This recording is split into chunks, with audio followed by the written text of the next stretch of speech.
এটা কোনো কোয়েশ্চেন এসছে? এরকম প্রশ্ন আসে কোনোদিনও? এত কঠিন প্রশ্ন। বাথরুমে গিয়ে গুগল করছি, লেখা আছে নো রেজাল্টস ফাউন্ড। বাইরে বেরিয়ে যাকেই জিজ্ঞেস করছি বলছে কোয়েশ্চেনটা একটু ঘোরানো ছিল। মানে আমরা মাধ্যমিক দিতে গেছি না গুগলি রাউন্ড খেলতে গেছি ওখানে? আর কোয়েশ্চেন এত বাজে, তার উপরে অদ্ভুত বাজে একটা গার্ড। ওরকম কেউ গার্ড দেয় কঠিন? নিজেই বলছে লেখো লেখো লেখো, আমরা যখন লিখছি নিজেই এসে বাধা দিচ্ছে, অদ্ভুত যুক্তি দিচ্ছে, বলছে চিটিং করে লেখা যাবে না। মানে একটা পরীক্ষা দিচ্ছে শান্তিতে, একটা অসৎ উপায় অবলম্বন করতে দেবে না। আর সারাক্ষণ দেখো পরীক্ষার রুমে ফার্স্ট বেঞ্চ থেকে লাস্ট বেঞ্চ শুধু হাঁটছে, শুধু হাঁটছে। পরীক্ষায় গার্ড দিতে এসছে না কার্ডিও করতে এসছো? মানে এত কঠিন প্রশ্ন, ক্লাসে যে ইনভিজিলেটর, যে গার্ড, সে নিজেও ওর উত্তর জানে না, বলছে নিজে থেকে লেখো, আমি জানি না। তার বন্ধুকে জিজ্ঞেস করছি, ওকেও বলতে দিচ্ছে না, বাধা দিচ্ছে।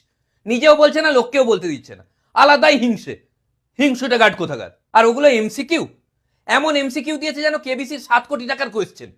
তারপর ফোন আ ফ্রেন্ডও করতে দিচ্ছিল না। একজনের খাতা দেখে লিখছিলাম, সেখানেও প্রবলেম, বলছে না প্রবলেম আছে। এর কিসের প্রবলেম? যার খাতা দেখছি তার প্রবলেম নেই, যে গার্ড দিচ্ছে তার প্রবলেম হয়ে যাচ্ছে। তারপরে আবার টয়লেটে যেতে দিচ্ছে না। এটা কি ধরনের অসভ্যতামি? কত কষ্টে টয়লেটে গেলাম, টয়লেট থেকে এসেছি, তারপরেও প্রবলেম। অদ্ভুত যুক্তি দিচ্ছে, বলছে না বলে টয়লেটে গেছিলে কেন? কত সুন্দর প্রিপারেশন নিয়ে এসেছিলাম, কত আশা ছিল নিজের ওপর। ভালো প্রিপারেশন ছিল। তো কি 3টে সেট মাইক্রো করে নিয়ে এসেছিলাম, 3টে সেটই আমাকে দাও। আরে এ কি ধরনের বায়না? আমি বললাম 2টো নিন, একটা আমাকে দিন। না, 3টেই দাও। আমি বোঝালাম যে পরীক্ষার পরে দিয়ে দেবো, না